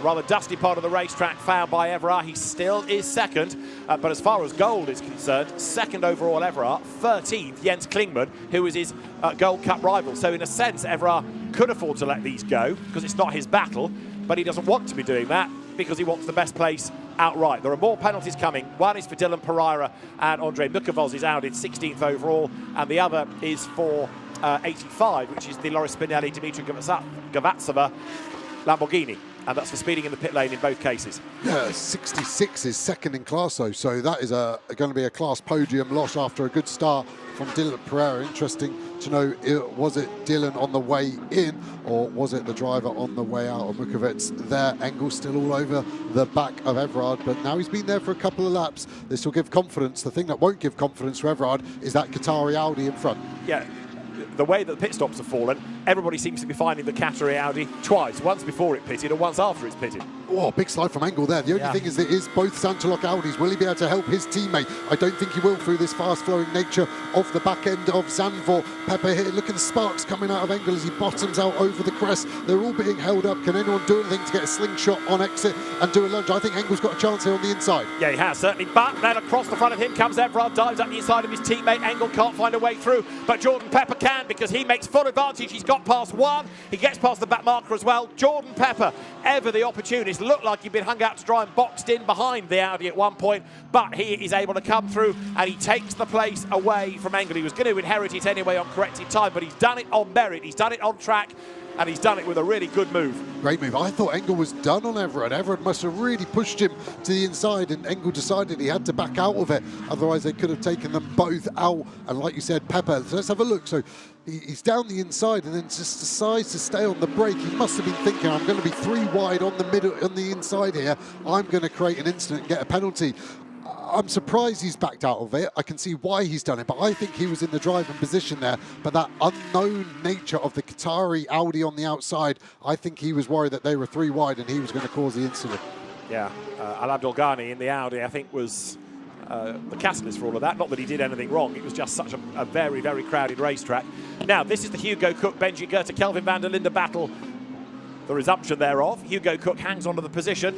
Look at the order in the classes. It's still Muller, Pepper, Engel then in pro. It is Everard, Klingman, Chris Lallam in gold. It is Ezekiel Perez Compact from Ishan Pieris, and then Aurelien Panis in silver. Mardini Mukavoz with a penalty, and then Lung in bronze. And if that car has served its penalty, of course, in the pits. Yeah, it's been a great job by Barwell on that Lamborghini. Yeah. Front started 13th. It was a strong start from Sandy Mitchell, strong pit stop as well. Now strong pace from Hugo Cook. So can they hold on for a top 5? That would be great. First time seeing Barwell run in a pro class in sprint, in GT World Challenge sprint, sorry. So they're doing well, striking livery, but it does look like the pace is turning behind them as we see Pepper get down the inside of Everard to take 2nd overall. And he's got pace, hasn't he? I don't think he's going to be able to do anything about Muller. 7.5 seconds up the road now in that Rutronic Porsche, but he's very, very quick. Interesting that he was able to do that in the way that Engel sat there behind and wasn't able to find a way through. And Pepper clears Engel, clears the Audi, and he's away. Engel now will have to try to fight back, but certainly Jordan Pepper, we know he's quick, we know the car is quick. We've got a quick co-driver in Luca Engschler, and now they're up into 2nd place, as you say, 7.5 seconds back. Here is the Cook, Goethe, van der Linde, Martin battle. Why Engel is lucky at the moment, he won't agree with me on this step, but he's actually 8.5 seconds ahead of Hugo Cook. That's pretty rare in a sprint race to have that much of a gap. So that 5-second penalty attracted for the pit lane infringement is actually not going to cost him a place right now. No, but he'll be frustrated that the flip side of the coin, he lost the place in the traffic, but I think you're right, he was going to end up in 4th place overall anyway, 3rd in Pro Cup. So right now, the lead gap is effectively 8 seconds, as Jordan Pepper had to clear Paul Everard, so the gap has gone up. There, you've got Basha Mardini, who is still leading in bronze. You've got the Silver Cup Rutronic Porsche behind of Pieris, and then Chris Lallam's Gold Cup Ferrari next in the queue, and Lallam is going to make a lunge up the inside. That's pretty brave, and he's got it done nicely. Yeah, really nice, and he's 2nd in that gold class. He's trying to escape the BMW factory driver of Jens Klingman in that white BMW, 4th in the train there, so he's got some impetus to get going. He's not going to be able to catch the Audi of Everett, 3rd overall, 1st in class, but he is hustling hard. That is a move straight out of iRacing SimWorld, round the outside. I don't care there's sand and dirt, I'm still going to send it. There was a bit of contact. He probably would have got a 1x in iRacing language, but that was phenomenal. This is where I love sim racers. They come on and just go, you don't overtake round the outside of turn 7. Watch this. Yeah, I've never seen anybody do that, and as you say, dust and sand and all, really, really brave. So, Dennis Marshall, number 74 Ferrari, the man with the most competitive overtakes, 7 that has had. Luke Hartog's Porsche, 4. Of course, there are others that you will gain as cars go out of the race ahead of you, or you can win on the pit stops. The fastest lap of the race, by the way, is the number 26 Audi, Laurens Leclerc, the Alpine European champion of seasons past. So that's now the fastest car on the racetrack, number 26 Audi. That's quite a long way down the overall order, but going really well in his hands. There is a somewhat dominant race leader, and it's not really what Rutronic, I don't think, were anticipating after yesterday when they were struggling to get the optimum balance of the car. But a really good first feisty stint by Patrick Niederhauser, relays Sven Muller, who is 7.5 seconds up the road, and he can just bring this home. 14 minutes to go. Sven Muller, another of those plug-and-play Porsche drivers, doesn't matter which team, which championship, you put him in a 911, and he delivers. Yeah, sorry, my memory's not great. Do you remember who I said I thought was going to win the race at the start of this? No, I wasn't listening. Change of place there. Kelvin van der Linde gets up the inside of Hugo Cook. He's already cleared Benji Goethe, and now that BMW is therefore up into 5th place. So 5th place now for number 32 BMW, and that was, remember, a car that started 19th on the grid. Is that the save of the day? It really is, isn't it? They've been absolutely flying along. And you go getting bored of this view right now, isn't he? The 78 Barwell car has just been sat there. Which car is this going? So it's an Audi. It's the Qatari Audi again, I think, being lapped. But I was just thinking, you know, you've got, as you say, Goethe bored with the view. Well, Van der Linde did something about it. He jumped the McLaren, he jumped the Lamborghini, and he's away. But Goethe is stuck. Yeah, and it's just the nature of the cars, and Hugo Cook goes in deep there. What's he going to do? He's got to afford space on the exit. He does not. There's contact. That slows them both up. Can Maxime Martin do anything? Is Goethe going to lunge him back? He's a bit far back to get his revenge on Cook. That was right on the borderline of what's acceptable. They were side by side. He alleviated him towards the outside, I would suggest, rather than pushed. And Hugo Cook thinking, don't care who you are, I want my place. And he's retained it, comes up to the timing line. Sven Muller to Jordan Pepper, 7.1 seconds, 2.9 back. He's a class-leading Paul Everard. Fourth is Mauro Engel. Now, he's 10 seconds up the road from Kelvin van der Linde. That gap might come down, and then he might be in jeopardy as you look at Goethe and Cook side by side. Through will go Benji Goethe there, going up towards the approach to turn 3. And Maxime Martin tries to buy into this as well. He goes up wide at turn 3, tries to go around the outside of Cook, can't do it. Jens Klingman has the fastest top speed overall. His BMW matched by the BMWs of Kelvin van der Linde and Augusto Farfus. So the BMWs might not be doing great guns in terms of overall places, but they've got good speed.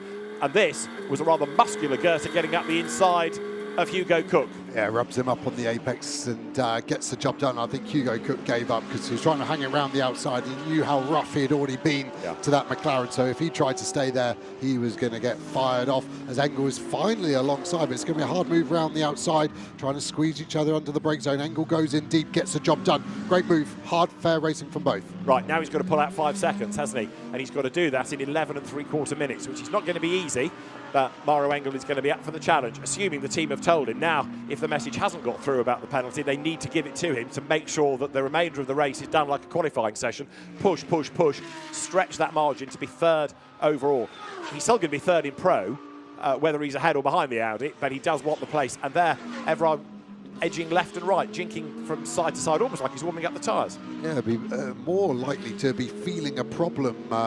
Something in the steering rack potentially, or has he hit a curb and it's out of alignment? Looks like it's okay pace-wise at the moment. Can't see any bodywork hanging off it. No major contacts I've seen for that car. But look at the debris everywhere. Anything's possible as we see a battle still going on with one of the AF Ferraris and that Maxime Martin car. Has lost a lot of time to Hugo Cook. They were nose to tail on the exit of turn 3 here last lap. Be interesting to see what's happened there. Absolutely right. As there, up the banking goes Ezequiel Perez Compact. He's still leading in silver.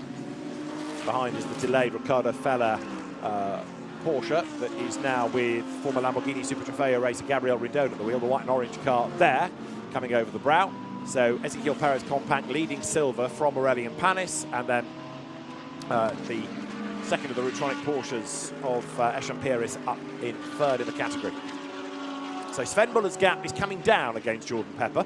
It's 6.8 seconds with 10 minutes to go. I'm not suggesting he's going to be caught, but Pepper is closing. Muller, I suspect, to be fair to him, is managing it.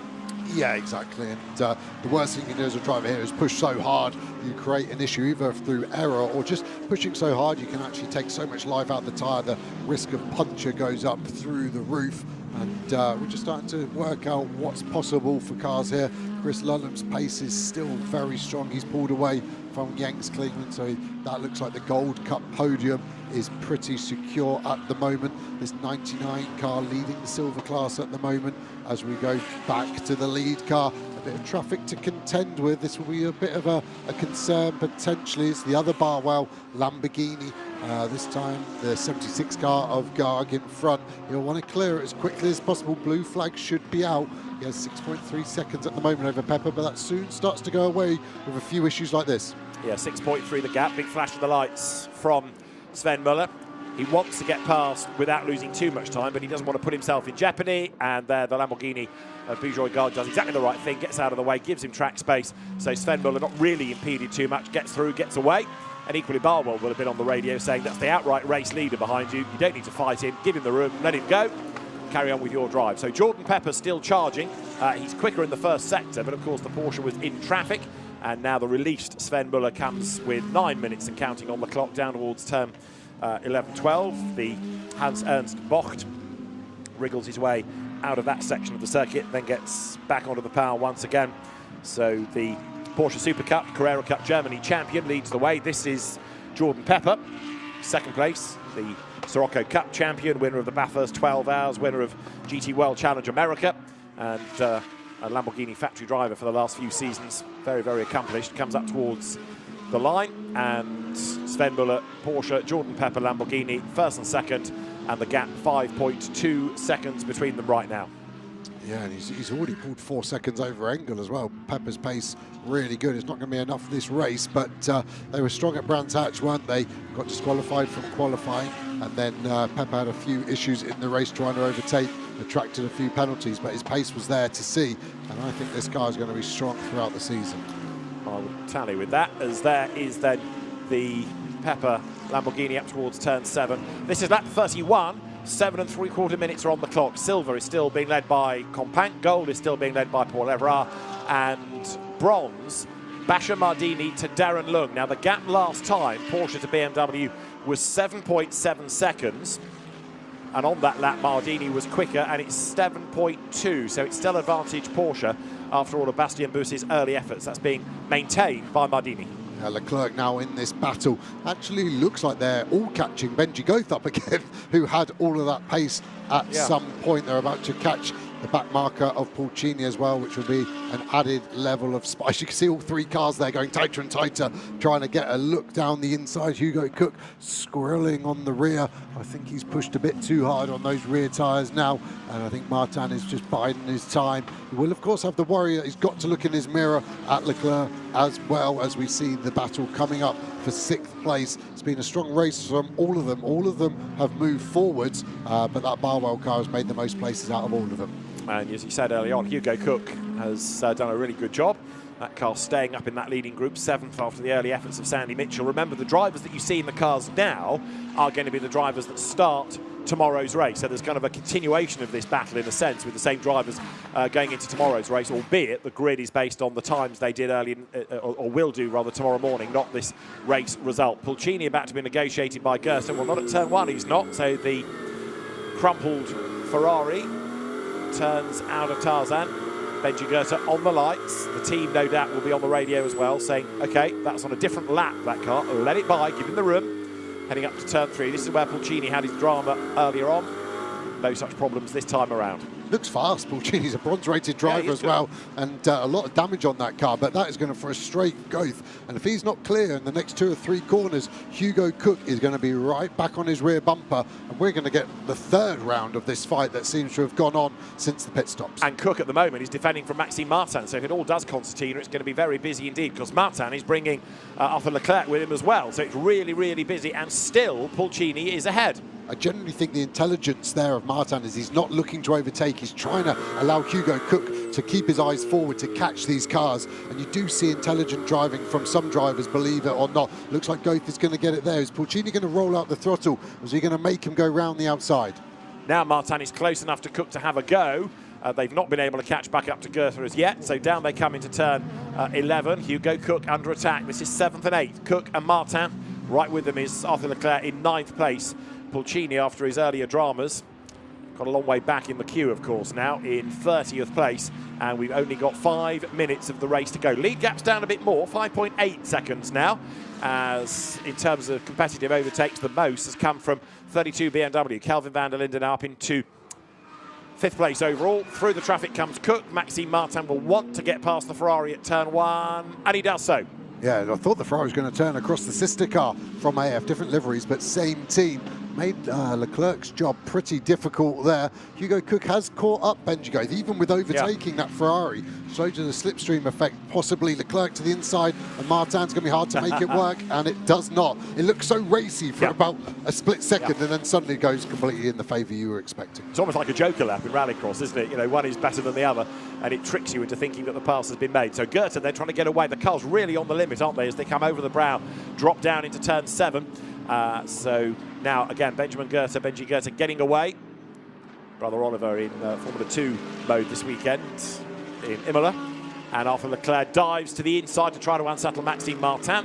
Has to think twice about that. So Maxime Martin in 8th place. The Boost and VDS car here, the Pro Cup entry, going much, much better than it did at Brands Hatch for the opening races of the season. A little bit further back there going through is 10th overall, the leading Silver Cup Audi. That's Ezekiel Perez Compact. He's been caught by Chris Lullen, who is in gold. And an incident between Goethe and Van der Linde noted. So that's how 5th place must have changed. Yeah, I was surprised how easily Van der Linde was clear of it. Can't see any major damage on either car in that regard. So let the stewards decide, and then I'll wage my opinion on that. And there's a track limit warning also going the way at the moment for Simon Gachet's McLaren, number 111, delayed early on with Jim Plough's puncture. So we are into the last 3 minutes of the race. Now, into Tarzan goes Cook, goes Martin.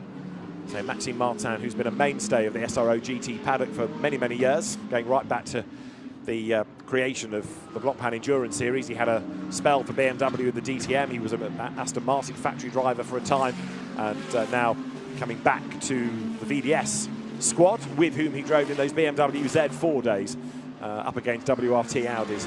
And right now he wants to get past this upstart Hugo Cook. He's got the pace, hasn't he, going through Hunsrück, but there isn't really a chance to make the move there, going down towards Skyflach.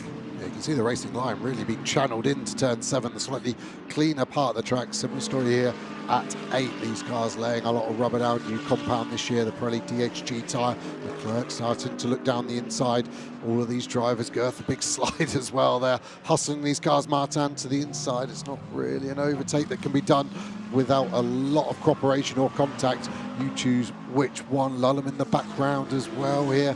He's had a mega stint. Can't wait to see the stint averages. The drivers all very data driven these days. There's a lot of data over stint averages when you add all your laps up. Who's had the best one? The top speed going through turn 6, that right-hand kink over the brow, to the McLaren number 112 of Isaac Tutumlu. He is the fastest driver in terms of a top speed, just edging Kelvin van der Linde and then Benji Goethe. Now the race has got 90 seconds still to go, and Sven Muller therefore is away and gone. He will be not on his last lap, I don't think. He's got one more he can squeeze out of this. Jordan Pepper 6.5 seconds back, so Muller has enough in hand. Maro Engel, now this is interesting, he's 5.6 seconds ahead of Paul Evra, and he is continuing to lap quicker, so Engel should be secure now in 3rd place overall. Yeah, good job by him. Relatively uneventful, and had the opportunity, didn't he, earlier on to get down the inside, and went with the conservative option, which in hindsight I think is the right decision, and it would have made no difference to where he would have finished. Even if he was in front of Pepper by the end of the race, I don't see how he would have been 5 seconds in front of him. So right now, Sven Muller ticking off the laps. He's having an easy drive. Total opposite for Hugo Cook, who has still got Martin stacked up behind him. Behind Maxime Martin is Arthur Leclerc. This is the lead Porsche, lest we forget. A 2nd Sprint Cup win beckons for Retronic Racing. They had a tough 2024. They won on the road at Magny-Cours and then got a post-race penalty. They did win in Barcelona at the back end of last year in the last round, and it looks as though they're going to win race 1 here in the 2nd event of the year in Sprint Cup, because 1 lap to go now. 21 seconds coming towards Tarzan hairpin for Sven Muller. Goes through the hairpin ahead of Jordan Pepper. The gap 5.9 seconds, but Jordan ain't going to get there in time. And again, as we've been suggesting, Sven Muller just driving within himself. Yeah, it was that car that I said was going to win, wasn't it? The car that's leading. And I think the car you said was going to win was car 51 in 36th. So we'll work out who won that bet later on. Close the door on your way out, will you? Over the brow then goes Jordan Pepper. That's also been a good effort. Luca Engschler got on with the job very effectively in that opening stint. 6th on the grid. Maro Engel's car that was 7th on the grid, set for 3rd place. Considering that overtaking ain't easy around here, we've had more of it than perhaps anticipated, and a lot of drama from the very start of the race all the way through, and there are still battles to be resolved. Yeah, just looking at the bronze battle, when you said that 3.8 seconds between Mardini and Lungs, I think it's going to stay the same. But it'll be a good result for both of them, and a mega stint for Mardini's co-driver boost at the start. That really cemented that result. But when we last looked, that gap was hovering around 7 seconds. So Darren Lung has had his chainsaw out in a sense and really hacked into that deficit to Basha Mardini. And the way that he has been going, well, you never know how much he can squeeze out of the BMW on the last lap, especially given that the BM had a penalty to serve in the pits as well. So it's been delayed by the jump start penalty for Farfus anyway. Yeah, 9 seconds that was in extra time sat in the pits, so that really hurt them. So, checkered flag for Sven Muller, Rutronic Racing, Sven Muller, Patrick Niederhauser and Porsche victorious at Zandvoort. Great drive by both of them. It is a win for the second time in Sprint Cup for Sven Muller and Patrick Niederhauser. And Jordan Pepper and Luca Engschler take second. Luca Engschler's best outright result. Maro Engel and Lucas our third. More good points for the championship. A win in gold and fourth overall for Gilles Magnus and Paul Everard. Fifth, Kelvin van der Linde and Charles Wirtz. Another tough day, but good points for them. And for sixth place, it is going to be Benji Goethe and Marvin Kirchhofer. Hugo Cook will fend off Maxime Martin, Arthur Leclerc, the silver-winning Ezekiel Perez Compact, then Chris Lullam, then Jens Klingman, a whole gaggle of cars pouring over the line together at the end of an hour of drama and damage and some great battles and a few scores to settle tomorrow. But that race was a lot more lively than one or two people were fearing in the build-up to it, with a big shuffle of the order really throughout, but the opening laps in particular turned things upside down. Yeah, really did. And 6 different manufacturers inside of the top 6 as well. So the BOP, as ever, it seems these days, working very well. And yeah, Rutronic with a slick pit stop, not the fastest, but good enough to seal the win. And strong job from Niederhauser at the start. I think getting past the Audi at the start was pretty important. If he'd got stuck behind Magnus, that could have been an issue, but it was a good hard start into turn 1 for Niederhauser. And the winning gap in the end, 5.8 seconds. And a rather damaged Lamborghini there in the background.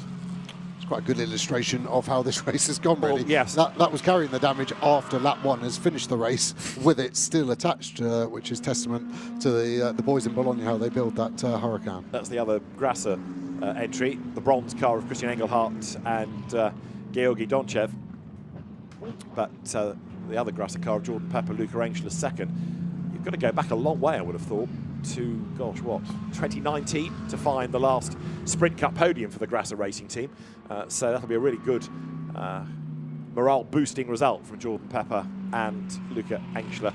Maro Engel and Lucas Auer, another podium, more points, ka-ching, know how to win championships, don't they? And of course, we're starting to now, as the season builds, piece together the overall, the combined championship, where you take endurance and sprint points as well. So Patrick Niederhauser and Sven Muller win at Zandvoort in race 1 from Luca Engschler and Jordan Pepper. Lucas Auer and Maro Engel taking third from Gilles Magnus and Paul Everard.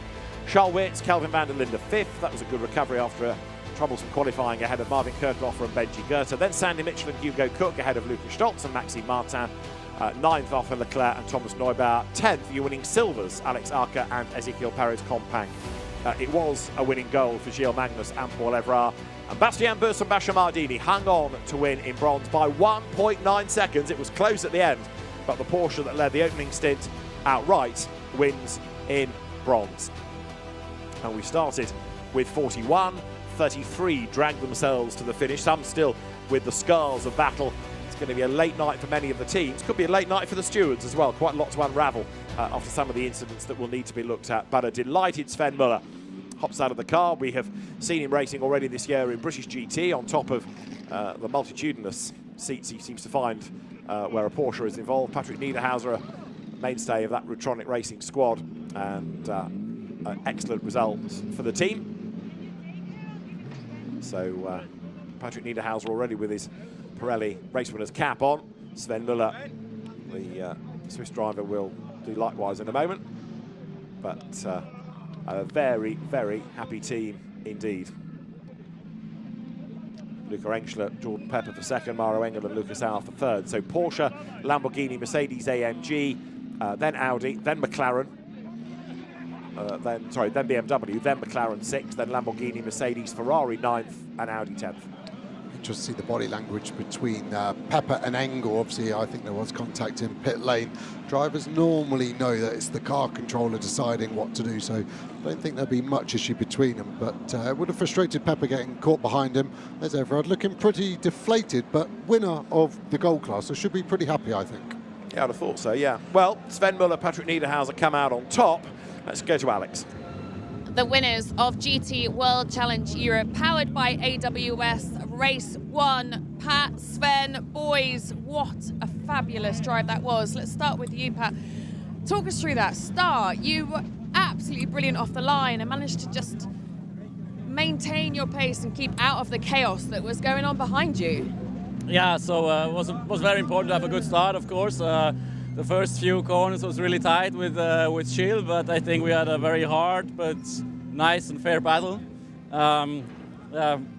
Nice respect from both of us, I think. So it was a good battle. Then in the end, after lap 1, I saw big chaos. So I was a bit scared to actually get a puncture because there was debris all over the track. So, but nothing happened. We could continue racing, and then we did a good pit stop. Team did an amazing pit stop. And yeah, the rest was then Sven in the car. Yeah, absolutely, Sven. That was an epic pit stop. Then you made the rest look quite easy. I'm sure it wasn't, though. Yeah, I'm sweating, so it was not that easy how it maybe looked like on TV. But yeah, I mean, the keystone was Patrick's mega qualifying this morning. So this is the key in this tough championship, competitive championship. And yeah, pit stop was mega from the boys. I was surprised that nobody was behind me. So yeah, we did today everything perfect. And I just had to finish it in front. And because you never know if there's an accident for Cosiello or safety car. So yeah, you need to have the gap and the pace at the end. That we give everything, and yeah, this one is on ours. Yeah. Job done. Well done. Fantastic job done by the Porsche drivers. Winning margin in the end, 5.8 seconds. And more to come tomorrow, but a really lively race. An incident involving number 74 at turn 1. No further investigation has just appeared on our timing screen. 74 was the Dennis Marshall Dustin Blattner Ferrari that was turned around. It had a puncture. It had, therefore, an extra pit stop, and it still got third in class, which was pretty commendable. Yeah, it really was. The pace of both those drivers really saved them. The safety car obviously bunched them back up, but that would have been a lot of overtaking. And yeah, I feel like they got turned around at turn 1, so I'm not surprised there's no more investigation.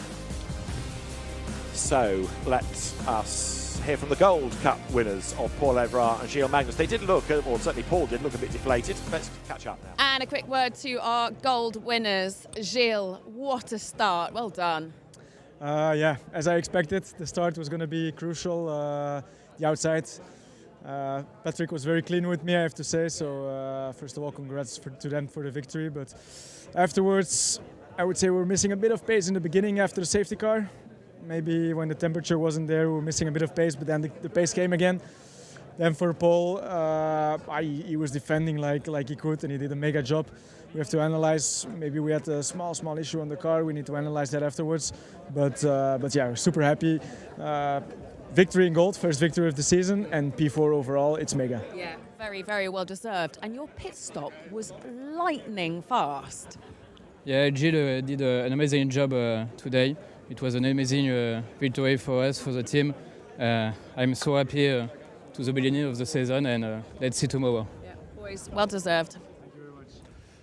So Gilles Magnus and Paul Evrard not looking as happy as you might anticipate, but a class win is one thing, an overall result is another, and they would dearly have loved to have been on that overall podium potentially. However, it is points in class, all very, very important for the overall championship season. Another Audi win came in silver. Alex Arca and Ezequiel Perez Companc, number 99 Audi. And now our winners of silver. Boys, it did not look easy out there. Alex, talk us through it from your perspective. It's cold, first of all. Like right now, once I got out, I was freezing. Yeah, but out there it was fun, I must say. Some nice battles, some carnage straight after lap 1. Yeah, but in the end of the day, you know, we're here for racing. But yeah, for me, it was a fun race still. It was fun for us as well. I feel like you guys being right in the midfield, there was so much chaos around you. It can't have been very easy to keep out of it. Yeah, I think Alex did a mega job. You know, already from qualifying, doing the pole. It's a big job here in Zandvoort. You know, it's half of the job done. Then on the race, he managed to stay out of trouble. It was quite chaotic. Yeah, it was really difficult to watch it, you know, from the box. But yeah, then. When I jumped in the car was amazing. The team did a mega job. Again, I want to thank Arkin, Ferdinando and Alex as well for the trust in me. And yeah, for sure it's nice to win silver, but yeah, hopefully tomorrow we do also a more impact in overall. I think we have the pace and the rhythm to be up there as well. Yeah, you do seem to. Good job. Well done, boys. Thank you so much. But it wasn't a shabby effort today, was it? A top 10 result overall. Good effort certainly done by the Silver Cup winners. It was Audi, Mercedes-AMG, Audi in silver. It was Audi, Ferrari, BMW in gold, and in bronze it was Porsche, BMW and Ferrari as the top three. the winning Porsche being Basha Mardini and Bastien Bus, leaders outright to begin with. Class winners in bronze after an excellent effort by Basha Mardini and Bastien Bus with Alex. And now for our bronze winners, Bastien, that stint was absolutely brilliant and pretty unexpected when we spoke to you earlier. How was it for you? Yeah, really a nice feeling. I would say a bit back to the Cup days. Sprint is always nice. It's a bit more intense, so yeah, I was enjoying it a lot. Giving the car to this man after the stop was in P1 was very nice, and he brought it home. So yeah, a very successful day for us, and we are happy to get the next challenge tomorrow. Yeah, nicely done. And another good pit stop once again. Bash, it didn't look easy out there. Again, you were in the thick of it, but great race. Thanks for that. First, big thanks to this man right here for giving me the best possible start to my stint that I could possibly ask for. And of course, thanks to the team to giving us a fast car. You know, this was my first race in GT World Challenge, and managing the first 2 laps was more dramatic than I expected, just because we were in the middle of a bunch of silver and gold and pro cars.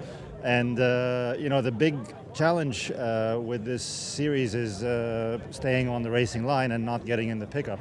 Unfortunately, I made a couple of mistakes, and so I made my life a little bit harder than it needed to be. But we had such a lead, and then when I was able to clear traffic, I was able to drive kind of the pace that I think I could. And again, thanks to the lead that he gave me, it was enough. We were getting caught by one of the cars who seemed to have great pace, but it wasn't enough. And after a 15-month hiatus, back on the top step of the podium. So I'm very happy. Thanks again. Yeah, that's not too shabby. Well, we look forward to seeing what you boys are going to be doing for the rest of the season. Thank you. Well done. A really dramatic race 1 here at Zandvoort, and it began with Conte Lapalainen's Ferrari being squeezed onto the grass, losing bodywork and also damaging the underside of the car, putting liquid down on the road. That was drama number 1. Drama number 2 wasn't far away. Coming out of the first corner, the Dennis Marshall-driven Ferrari was turned around, others scattered in avoidance, and there was contact for the Ford Mustang of Yusuf Ovega. And that meant that at turn 3, he was unable to turn. Other cars had already got themselves in strife, but with lots of frontal damage, the Mustang found a Chevrolet in its way, and that put Matty Slismot into the gravel. 2 cars definitely out of the race. Safety car deployed. When we went back racing, it was game on. Battles up and down the order. Alessio Rivera got sideways and bounced into Ricardo Feller. A time penalty given to Rivera's Ferrari, but he was out of the race anyway. Feller lost a lap. There was drama in the pits as places traded, and after the pit stops, it was Sven Muller's Porsche way out up front as Paul Everard ran second ahead of Mauro Engel, who picked up a 5-second penalty for an unsafe release, and then Jordan Pepper behind. But Pepper was the great opportunist, making this move on Mauro Engel as he was delayed in traffic going up towards turn 9. That put the Lamborghini third, then second as he moved himself up past Paul Everard. But there was no stopping Sven Muller, the leading Porsche continuing to hold sway, as finally Engel was able to make his move against Everard and secure third place as they came down towards turn 11. Round the outside, late on the brakes, job done for Engel, third overall. But for Sven Muller and Patrick Niederhauser, for Porsche and Rotronic Racing, it was a first victory of the season, a second in their Sprint Cup career.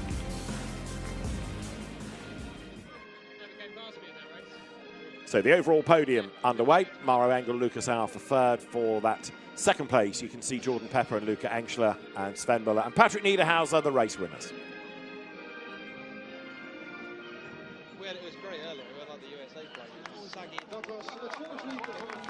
So for Rotronic Racing, the anthem of the winning team, Patrick Niederhauser and Sven Muller victorious. And Steve Rouse from Pirelli will hand over the trophies. Lucas Auer and Mauro Engel taking those third place trophies for the Winwood Racing team. For Grasser Racing team, good to have Grasser looking so strong once again within GT World Challenge Europe. Second place for Luca Engschler and Jordan Pepper. And the race-winning team, Rotronic Racing, and the drivers, Patrick Niederhauser and Sven Muller, on the top step of the podium. And it's going to be really interesting to see what race 2 brings tomorrow, that will be on air at 2 here at Zandvoort.